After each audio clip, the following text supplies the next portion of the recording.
Hari ini aku udah pilihin kalian satu film yang menarik banget nih. Ini tuh film fantasi yang ceritanya benar-benar unik. Dan filmnya viral banget guys di sosmed. Jadi mudah-mudahan sih kalian suka ya. Di dalam film ini ada 3 kisah yang unik banget guys. Bakal ceritain tentang Raja dan Ratu yang selama ini susah dapat keturunan. Sampai akhirnya mereka ngelakuin hal yang ngeri banget. Mereka dikira ramuan dari jantung monster laut. Terus ada juga cerita tentang raja yang melihara kutu raksasa. Dan ada cerita tentang nenek-nenek yang nyamatin wanita muda buat dapetin cintanya raja. Ya, gimana? Udah pada penasaran Bumi? Gak usah lama-lama lagi, aku bakal langsung aja nyeritain film ini ke kalian. Tapi seperti biasa, aku mau minta tolong dulu dong guys buat like video ini. Dan jangan lupa bantu subscribe. Terus nyalain juga lonceng notifikasinya ya guys. Biar kalian aktifkan sama video-video terbaru dari aku. Dan aku juga lebih semangat nontonnya. Jadi kisah pertama nyeritain tentang pasangan Raja dan Ratu di sebuah kerajaan. Mereka lagi nonton sebuah pertunjukan hiburan. Pertunjukannya tuh udah seru banget. Sampai orang-orang di ruangan itu pada ketawa. Tapi entah kenapa si Ratu tetap aja nih cemberut. Gak mau senyum. Ratu selalu aja marah-marah, pecahin barang-barang. Jadi ternyata Ratu ini sedih karena udah lama menikah tapi belum juga punya anak. Sampai di suatu malam, ada satu dukun yang tiba-tiba datang ke kerajaan mereka. Si dukun bilang sebenarnya Ratu bisa punya keturunan, tapi ada syaratnya dari banget. Mereka harus menghabisi monster penunggu laut. Terus jatuh monster laut itu harus diambil dan dimasak sama wanita perawan. Dan nantinya si Ratu harus makan jatuh itu. Si dukun yakin banget kalau cuma itu satu-satunya cara supaya Ratu bisa hamil. Nah, karena Raja tuh cinta banget sama Ratunya, akhirnya dia setuju nih. Si Raja mau nyelam dan menghabisi monster lautnya. Dia udah pakai perlengkapan, dia bawa tombak. Bener aja, di dalam laut ada monster besar yang lagi tertidur. Singkat cerita, Raja akhirnya berhasil menghabisi monster laut itu.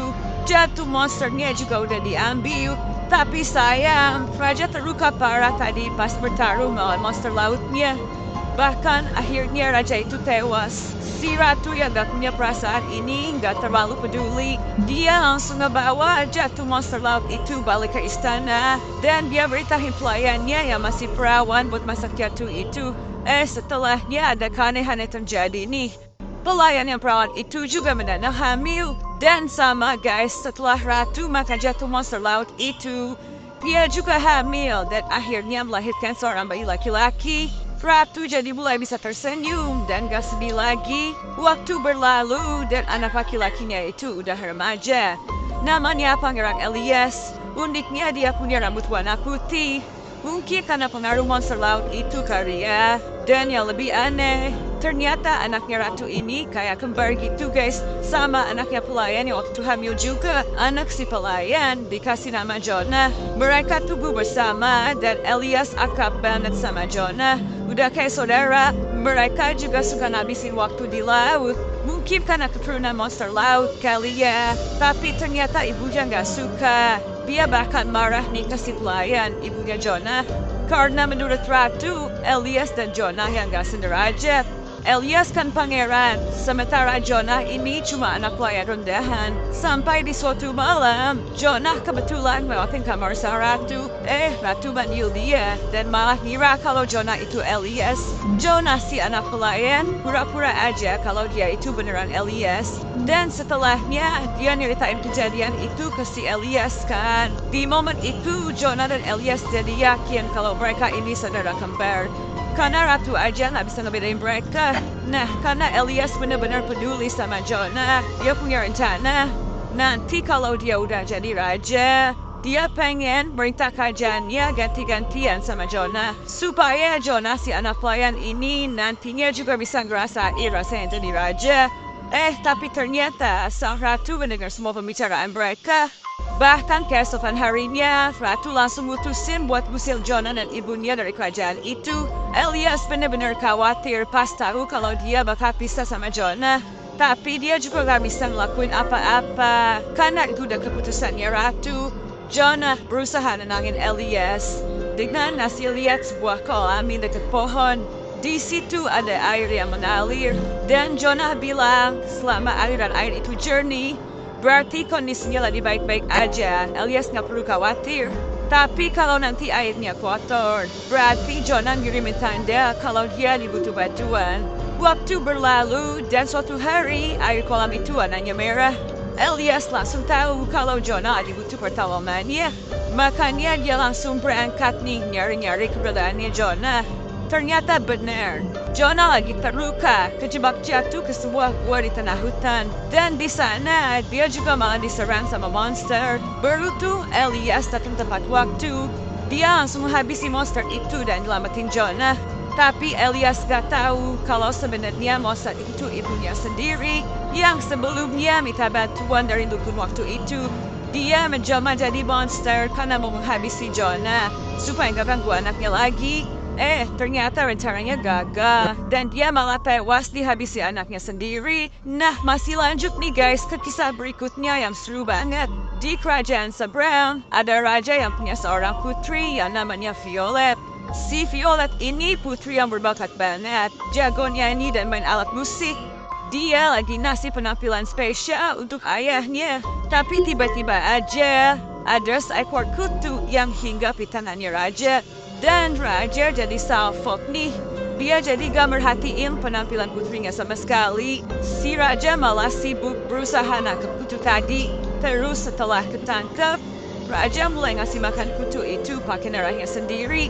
Kutu kecil itu dipelihara dong guys, ditaruh di wadah juga. Bahkan saking asiknya sama kutu itu, raja jadi gak mau keluar-keluar kamar. Dia sibuk bikinin mainan buat kutu peliharaannya. Dan ajaib, kutunya juga tumbuh makin besar karena dikasih makan darah raja terus. Kutunya sekarang udah bisa main kereta-keretaan demi.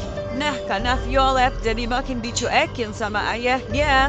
Dia kesepian dan minta ayahnya nyariin dia jodoh. Si ayah setuju, tapi dia butuh waktu dulu katanya. Dia mau mikirin cara yang tepat buat nemuin jodoh yang terbaik untuk putrinya ini. Sementara diam-diam, si raja masih melihara kutu ajaibnya itu kan guys. Aneh banget, gak disangka-sangka kutunya itu udah gede segede gini dong. Bahkan makannya aja daging. Si raja sayang banget sama kutu peliharaannya itu. Tapi suatu hari pas kutunya udah gede banget, tiba-tiba peliharaan kesayangan raja itu jatuh sakit. Raja udah manggil dokter juga. Tapi ternyata kutu raksasa itu udah gak bisa diselamatin guys. Kutunya meninggoy. Setelahnya raja malah jadi punya ide nih. Putri Violet kan pengen nikah. Si raja akhirnya ngadain sayembara. Dia kulitin kutu peliharaannya itu. Dan pria-pria di wilayah itu boleh datang ke istana buat nebak sebenarnya itu kulit apa. Satu persatu pria mulai datang, megang-megang dan nebak. Tapi jawaban mereka salah semua. Marah ngiranya itu kulit babi. Lagian mana mungkin ya mereka kepikiran kalau itu sebenarnya kulit kutu. Sampai tiba-tiba ada satu pria yang tubuhnya besar dan penampilannya serem datang ke istana buat ikut nebak juga. Pria itu asalnya dari gunung dan Putri Violet udah ketakutan nih. Tak gimana bisa, tapi pria itu mah nebaknya bener. Dia tahu kalau itu kulit kutu. Violet benar-benar ketakutan dan mau kabur. Tapi si raja udah terlanjur janji kan. Dan raja yang baik harus nepatin janjinya. Terpaksa Violet harus nurut dan nerima pria mengerikan itu jadi suaminya. Malah pria itu tinggalnya di atas gunung yang tinggi. Benar-benar beda sama Violet yang biasanya tinggal di kerajaan.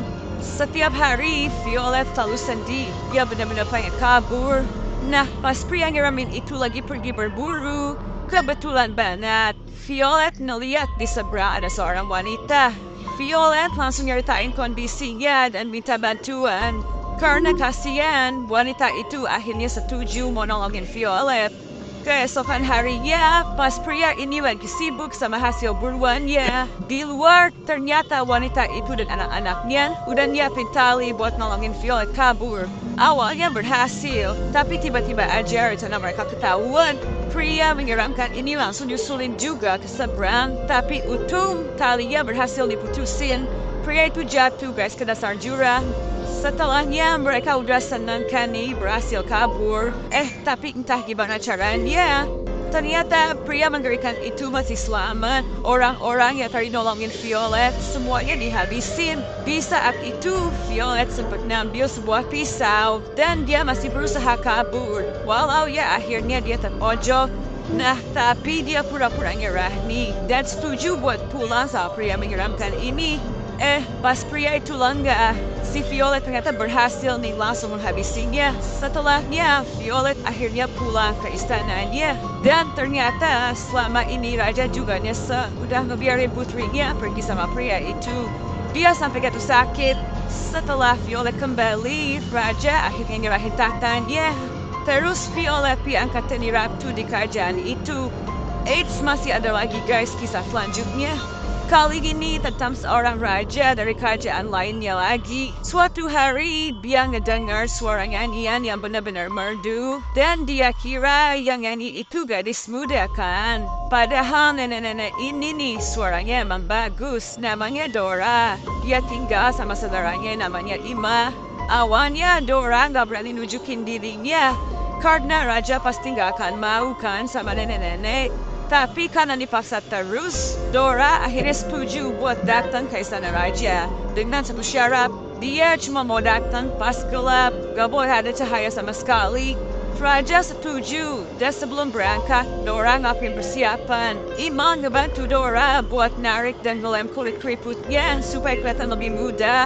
Awalnya rencana mereka berhasil.